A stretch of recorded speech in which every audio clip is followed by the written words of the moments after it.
Começa agora o Diário de Notícias. Hoje é segunda-feira, dia 17 de março de 2025. E eu sou Karen Crisóstomo. Nós vamos juntos aqui pela Rede Gospel de televisão e também pelo YouTube Rede Gospel TV Oficial com as principais notícias do Brasil e do mundo. Vamos aos destaques.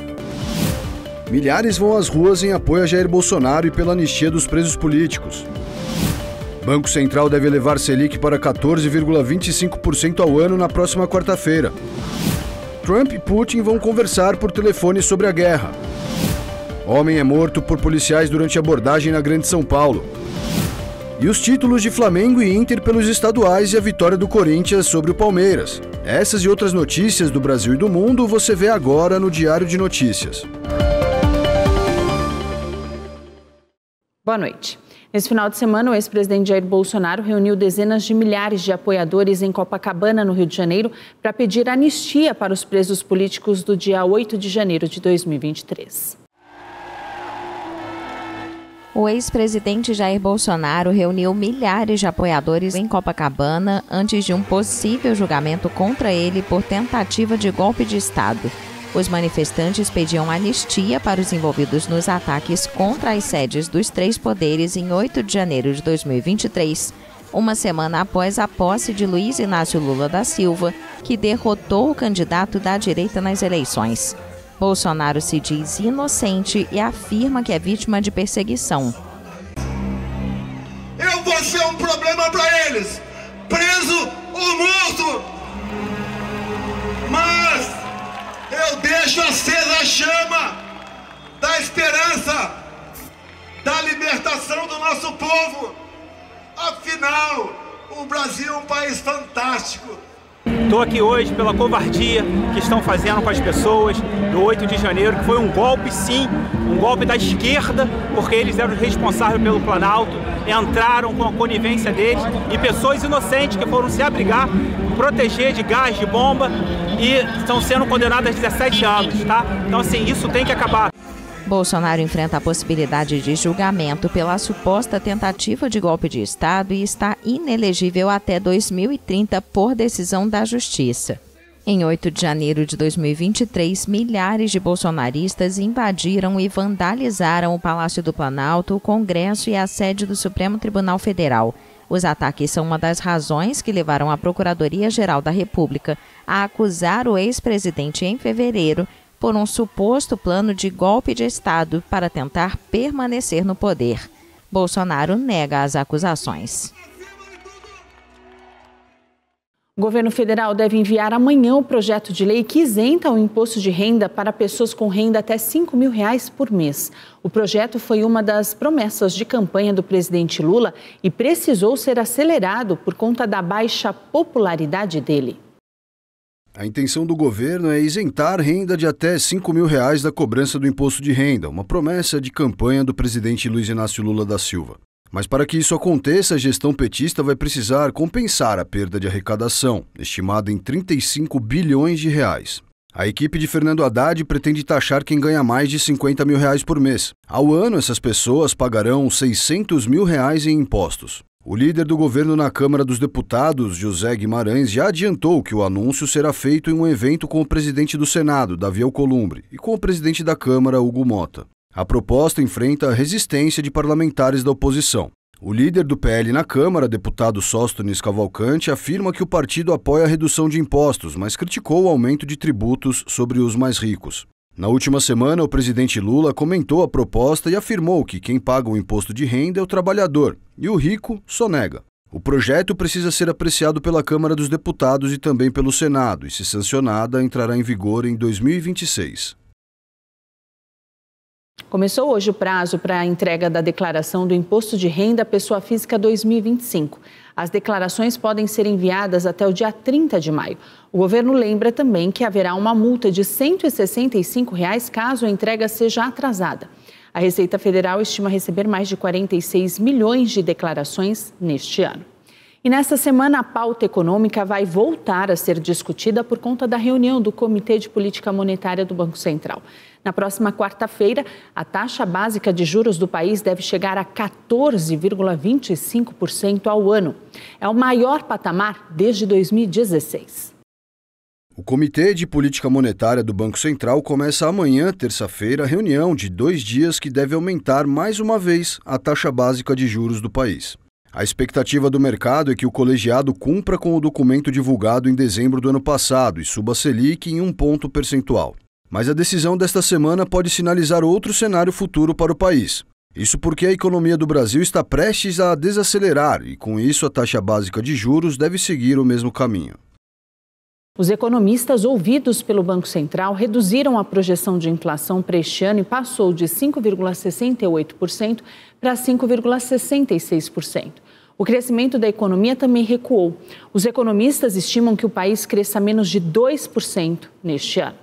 E o presidente Lula comentou o aniversário de 40 anos da redemocratização do Brasil nesse final de semana.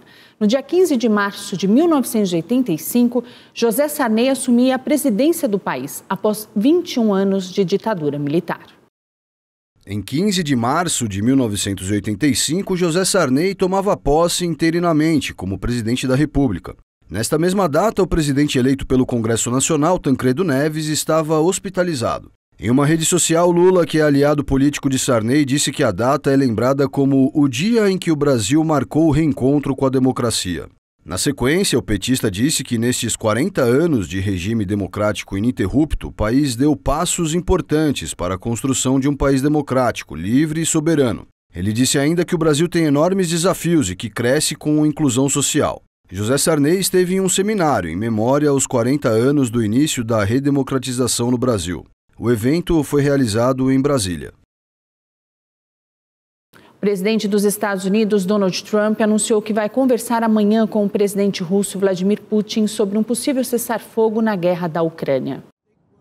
O presidente dos Estados Unidos, Donald Trump, anunciou que vai conversar na terça-feira com o colega russo Vladimir Putin para discutir o fim da guerra na Ucrânia e que isso poderia significar dividir certos ativos entre os dois lados. Estamos indo muito bem com a Rússia. Vamos ver se teremos algo para anunciar na terça-feira. Vou conversar com o presidente Putin na terça. Muito trabalho foi feito no fim de semana. Queremos ver se conseguimos acabar com essa guerra. Talvez possamos, talvez não. Mas acho que temos uma grande chance. A Rússia confirmou nesta segunda-feira que os dois líderes vão conversar por telefone na terça-feira, pela segunda vez oficialmente, desde o retorno do republicano à Casa Branca em janeiro. O enviado especial de Trump, Steve Witkoff, viajou a Moscou na semana passada para apresentar detalhes de um plano de trégua de 30 dias no conflito entre Rússia e Ucrânia.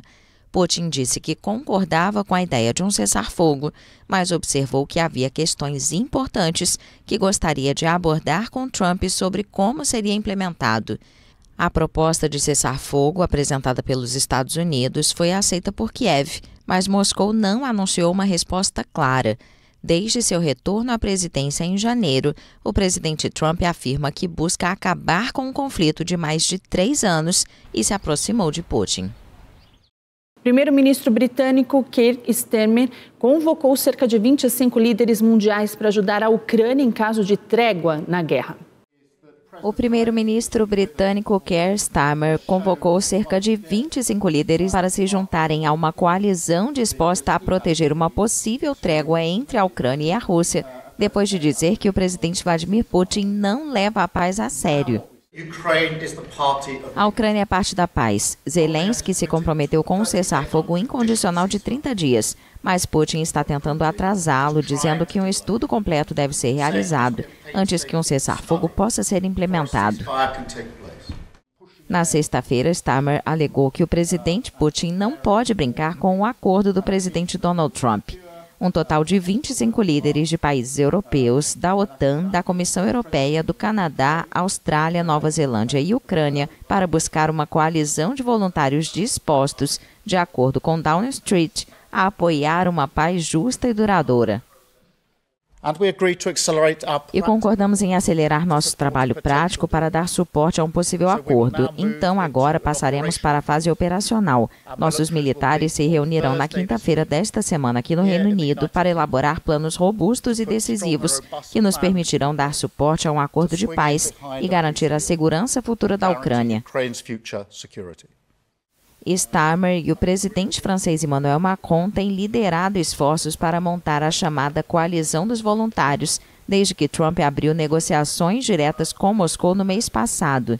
Eles dizem que o grupo é necessário, juntamente com o apoio dos Estados Unidos, para fornecer garantias de segurança à Ucrânia e impedir Putin de violar qualquer cessar-fogo. Venezuela e Rússia anunciaram um acordo para ampliar a cooperação bilateral no setor de energia. O presidente da Rússia, Vladimir Putin, e seu colega da Venezuela, Nicolás Maduro, anunciaram em uma videoconferência um acordo para ampliar a cooperação bilateral em diversos campos, incluindo o setor de energia, embora sem especificar detalhes do acordo. Eu poderia lhe dizer, caro presidente Vladimir Putin, que entramos em um estágio de maturidade nas relações entre a Rússia e a Venezuela.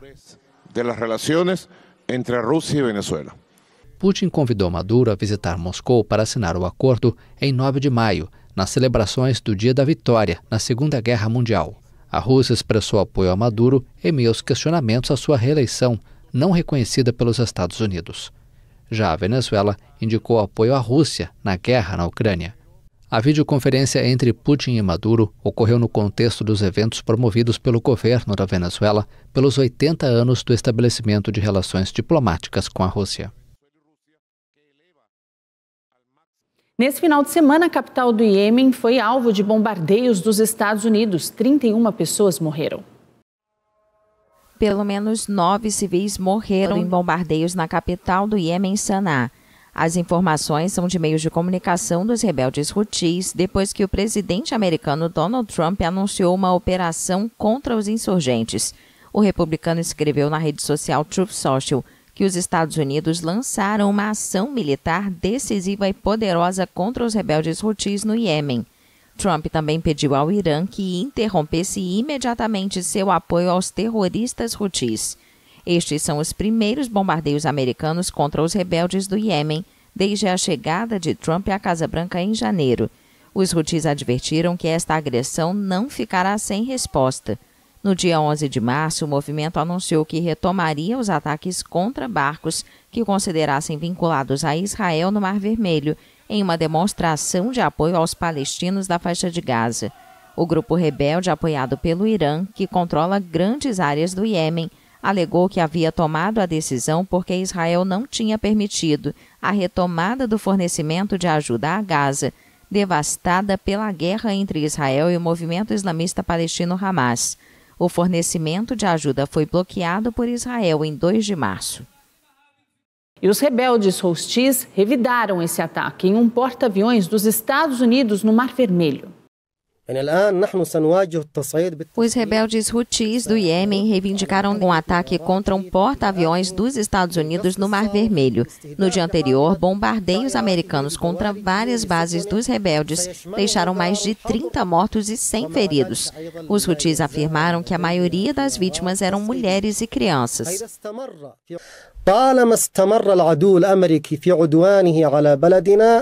Enquanto o inimigo dos Estados Unidos continuar sua agressão contra nosso país, seus navios de guerra, porta-aviões e ativos navais serão alvo de drones e mísseis e também estarão sujeitos ao embargo enquanto continuarem sua agressão.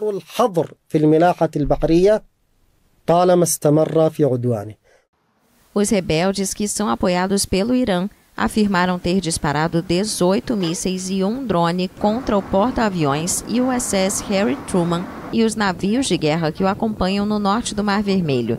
Até o momento, os Estados Unidos não confirmaram o ataque. O presidente Donald Trump prometeu impor o inferno aos terroristas Houthis após as ameaças do grupo contra embarcações comerciais e contra Israel. Segundo a Casa Branca, o bombardeio americano de sábado matou múltiplos líderes Houthis. O Irã condenou o que chamou de ataques bárbaros contra o Iêmen e advertiu que adotaria represálias contra qualquer ofensiva.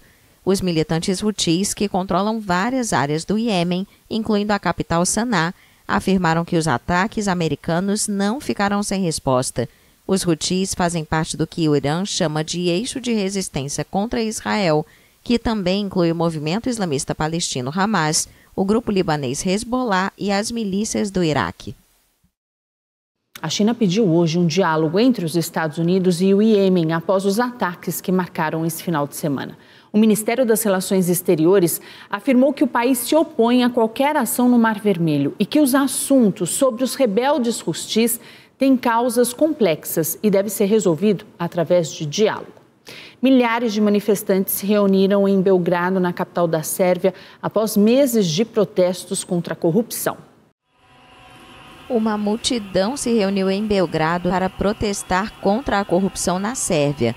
O país é cenário há vários meses de manifestações anticorrupção lideradas por estudantes após o desabamento da cobertura de uma estação de trem em Novi Sad, no norte do país, em 1º de novembro. A tragédia matou 15 pessoas. O desabamento ocorreu poucos meses após uma reforma da estação e motivou a revolta em parte da população sérvia. Desde então, os manifestantes protestam com frequência contra a corrupção e a suposta falta de controle sobre os projetos de construção do governo. Em um comunicado divulgado nas redes sociais, os estudantes pediram uma manifestação calma e responsável. A tensão nos protestos vem crescendo desde que o governo acusou os manifestantes de atuarem sob o comando de agências estrangeiras, preparando ações violentas ou até mesmo planejando uma revolução. A ONU pediu às autoridades sérvias que não interfiram de maneira indevida e respeitem o pleno exercício dos direitos à liberdade de reunião pacífica e à liberdade de expressão. O presidente sérvio Aleksandar Vučić ressaltou a democracia do país e prometeu garantir a segurança da manifestação, mas advertiu que não vai deixar que as ruas ditem as regras. No próximo bloco, o motoqueiro morre após ter pescoço cortado por linha de pipa no Rio de Janeiro. E ainda as imagens de uma abordagem policial que acabou em morte em São Paulo.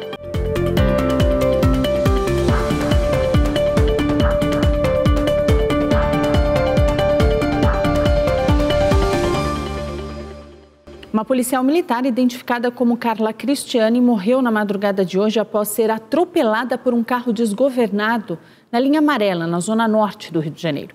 O motorista é um militar do Exército e está internado em estado grave. De acordo com testemunhas, o motorista tentou desviar de outro veículo, perdeu o controle do carro e atingiu uma viatura em patrulhamento. Carla Cristiani Teixeira Bon, de 39 anos, estava do lado de fora do veículo. Ela ingressou na corporação em 2012, era lotada na unidade de polícia pacificadora e estava no local dando apoio ao batalhão de policiamento em vias expressas. Segundo a polícia, o militar do Exército, Kaique Moisés Esposito Santos, de 21 anos, causou o acidente. Ele foi levado em estado grave para o Hospital Salgado Filho, no Meier. Um outro agente que estava dentro da viatura também ficou ferido e foi encaminhado ao Hospital Central da Polícia Militar. Segundo informações, ele teve apenas um ferimento na perna e passa bem. Uma operação do Ministério Público do Rio de Janeiro teve como alvo 2 policiais penais suspeitos de lavagem de dinheiro em postos de gasolina. De acordo com o GAECO, o esquema movimentou 100 milhões de reais. Promotores cumpriram 6 mandados de busca e apreensão contra os agentes e parentes nos bairros de Jacarepaguá, Ilha do Governador e Cavalcante, expedidos pela primeira vara especializada em organização criminosa da capital. De acordo com o Ministério Público do Rio, a investigação do GAECO apura um esquema de lavagem de dinheiro que teria movimentado recursos ilícitos, estimados em mais de 100 milhões de reais. Em nota, a Secretaria do Estado de Administração Penitenciária informou que tomou conhecimento da operação do GAECO envolvendo 2 policiais penais, mas que até o momento não foi notificada oficialmente sobre a ação. A pasta informou ainda que acompanhará o desenrolar das investigações e reforça seu compromisso permanente com a transparência e a legalidade, colaborando com os órgãos de controle sempre que necessário. Um mototaxista morreu após ser atingido por uma linha com cerol no pescoço, na Avenida Brasil. Vitor Hugo tinha 38 anos e estava trabalhando. A família dele pediu por justiça e rigor nas investigações e disse que as leis sobre empinar pipa precisam ser rigorosas.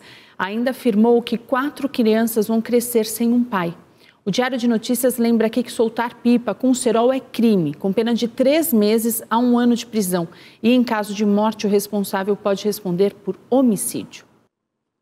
A Polícia Civil do Paraná investiga o caso de uma mulher que foi resgatada após ser mantida em cárcere privado pelo próprio marido na cidade de Itaperuçu. Os agentes encontraram nas buscas após uma vítima enviar um e-mail para a Casa da Mulher Brasileira.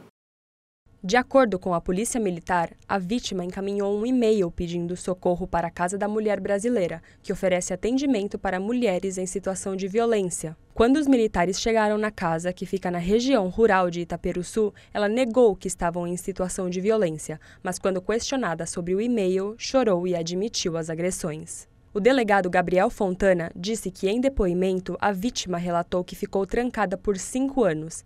Ela contou ainda que o homem vigiava ela por meio de uma câmera de segurança que ficava voltada para a porta da residência. A mulher relatou ainda que o suspeito não a deixava contatar outras pessoas se ele não estivesse presente e que o filho, de 4 anos, do casal também vivia preso dentro de casa e presenciava as agressões, além de já ter sido amarrada e asfixiada pelo agressor.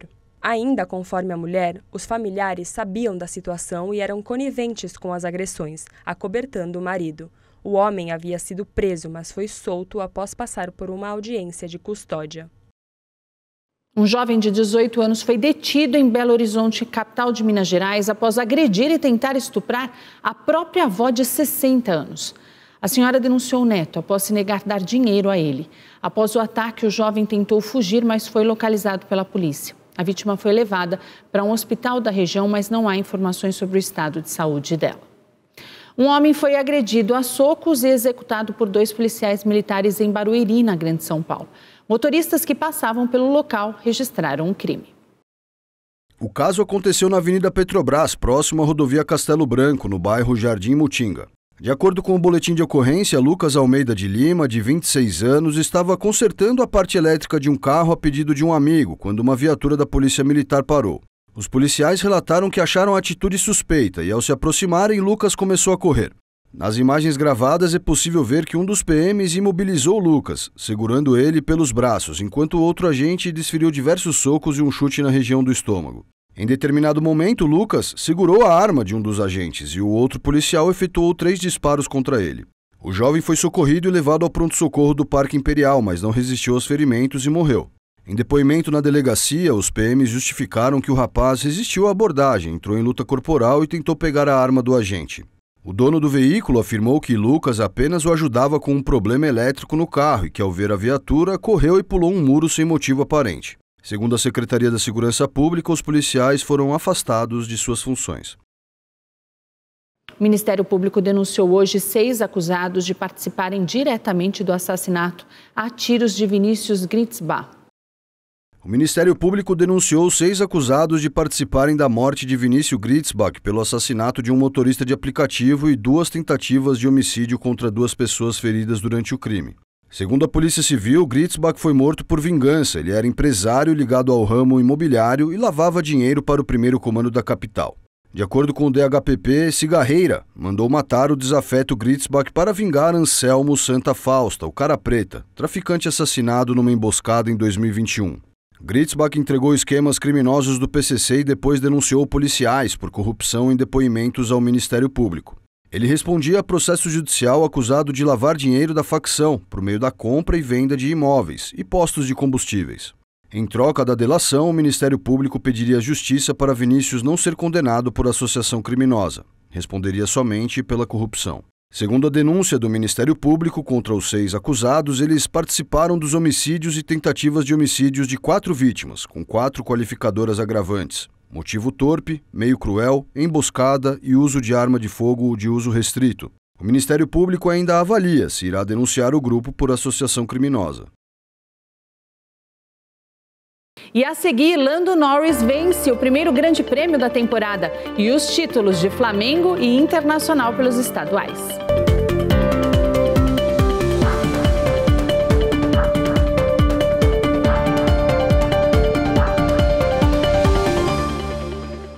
A nave espacial Crew Dragon da SpaceX, com uma nova tripulação a bordo, chegou à Estação Espacial Internacional para resgatar os astronautas presos no espaço por mais de 9 meses.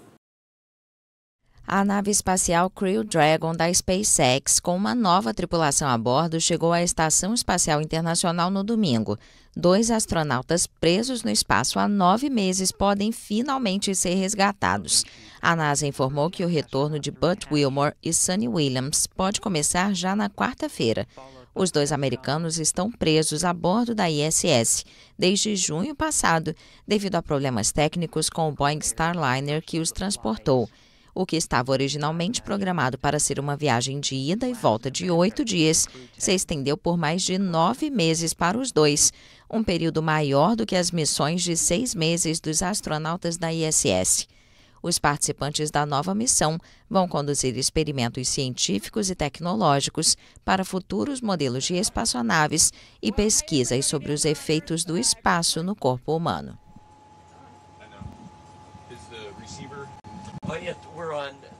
Nesse domingo, prefeituras de diversas cidades da Grande São Paulo promoveram corridas de rua para a população.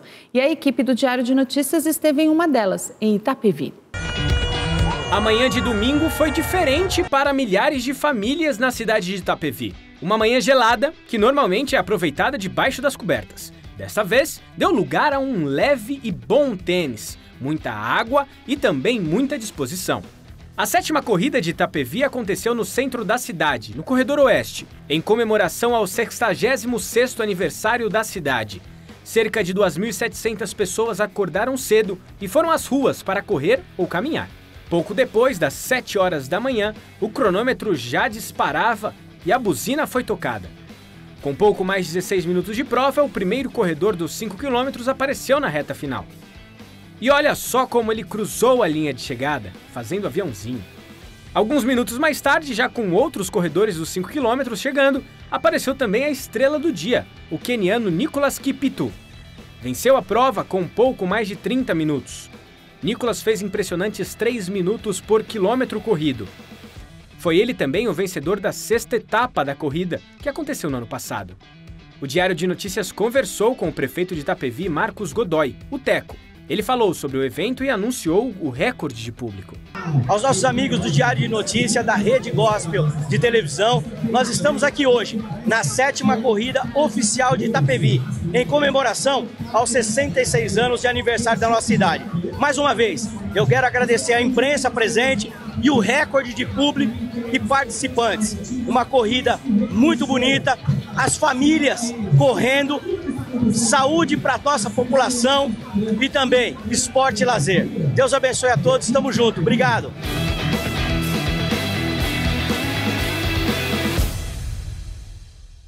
Nesse final de semana aconteceu o primeiro grande prêmio de Fórmula 1 e a vitória em Melbourne, na Austrália, ficou com o britânico Lando Norris. O piloto britânico Lando Norris, atual vice-campeão mundial, venceu o Grande Prêmio da Austrália de Fórmula 1. O primeiro da temporada, após uma corrida afetada pela chuva e repleta de incidentes. Um deles aconteceu com o brasileiro e estreante Gabriel Bortoleto. Gabriel perdeu o controle do carro e rodou na pista na 46ª volta da corrida. Mas vamos olhar lá para a ponta da fila. Lando Norris superou o atual campeão Max Verstappen e também o outro britânico George Russell. No final da etapa, Norris afirmou que a corrida foi incrível e que o final foi um pouco estressante. Nas últimas voltas, o holandês diminuiu a diferença para Norris e até poderia ultrapassá-lo se houvesse mais voltas. A primeira corrida oficial de Lewis Hamilton pela Ferrari também não foi muito animadora. O piloto inglês terminou em 10º, atrás de Aston Martin. O colega de escuderia, Charles Leclerc, terminou a corrida na 8ª posição. Mas não há tempo para se lamentar, apenas para se preparar. Isso porque já no próximo final de semana acontece a segunda etapa da temporada, na China. E como você já sabe, todos os preparativos e os detalhes do Grande Prêmio você vê aqui, no Diário de Notícias. O Comitê Olímpico Internacional se reúne a partir de amanhã para escolher o próximo presidente da instituição e comandar os preparativos do principal evento de esportes do mundo. A diretoria executiva do Comitê Olímpico Internacional começou nesta segunda-feira a semana decisiva para escolher o sucessor de Thomas Bach como presidente da entidade.